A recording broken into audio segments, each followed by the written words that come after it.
हाँ फ्रेंड, कैसे आप लोग। आज मैं अभी जस्ट नाउ 4:30 बजे मैं मस्जिद विज़िट किया।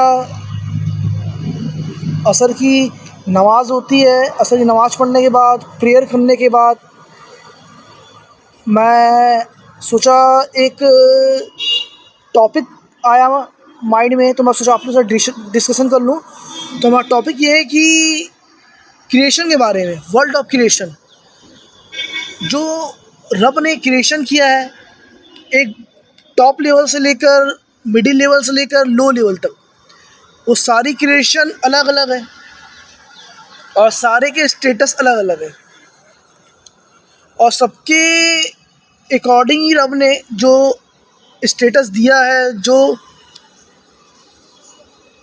सबके हिसाब से दिया है। आई थिंक हम उसको चेंज नहीं कर सकते कि हमारा स्टेटस एकदम से ही अलग हो जाए। आई थिंक जैसे हमारे हैंड में 5 फिंगर दी हुई है, कोई टॉप है तो कोई मिडिल है तो कोई एकदम स्मॉल है, कोई बिगेस्ट है। और सारे फिंगर जो हैं साथ में कोऑपरेट करके वर्क करते हैं, है ना। कोई कोई फिंगर ऐसा नहीं है कि अगर वो ना बोले कि मैं वर्क ना करूं तो आई थिंक मुश्किल हो जाएगी। इसी प्रकार सारे वर्ल्ड के जो क्रिएशन है वो सारे एक साथ मिल के वर्क करते हैं, सारे काम को संभालते हैं, टॉप लेवल से लेकर हाई लेवल तक, मिडिल लेवल तक जो वर्क संभालते हैं। आई थिंक सबकी अपनी अपनी क्राइटेरिया है,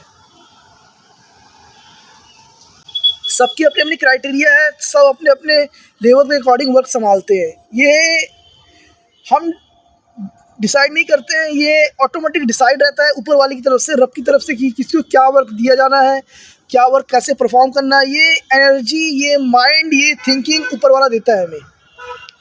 तो आई थिंक आज के दौर में हम भाग रहे हैं एक स्टेटस के चक्कर में, एक दूसरे को बीट कर रहे हैं कि हमारा स्टेटस हाई हो जाए, हमारा स्टेटस हाई हो जाए, या एक दूसरे को गिल्ड करा रहे हैं कि हमारा स्टेटस हाई है तो हम कुछ भी कर सकते हैं। तो असल में अगर स्टेटस हमारा हाई है तो आई थिंक किसी की हेल्पिंग नेचर में हम यूज़ कर सकते हैं कि रब ने यही कहा है कि मैंने तुमको कुछ चीज़ दी है, कुछ अता करी है। तो आई थिंक हम हेल्पिंग नेचर में उसको यूज़ करते हैं, किसी के लिए कुछ अच्छा करके, किसी को सपोर्ट करके, ना कि उस पावर का गलत तरीके से यूज़ करके। तो आई थिंक अगर हमें कुछ मिला है, रब की तरफ से कुछ अता हुआ है, तो आई थिंक किसी को हेल्पिंग नेचर के तौर पे हम उसको यूज़ करें। क्योंकि देखो स्टेटस, हम प्रेयर करने आते हैं, जैसे कि मैं मस्जिद आया प्रेयर करने, तो आई थिंक मस्जिद में प्रेयर करने के लिए रब ने ये नहीं कहा कि तुम्हारा स्टेटस हाई है तो हाई स्टेटस वाले ही प्रेयर कर सकते हैं, लो स्टेटस वाले प्रेयर नहीं कर सकते। ऐसा नहीं है, रब की रचना सबके लिए सेम है ना। रब का क्रिएशन जो है सबके लिए सेम है, क्योंकि सबको मिलजुल के कोऑपरेट करना है ना।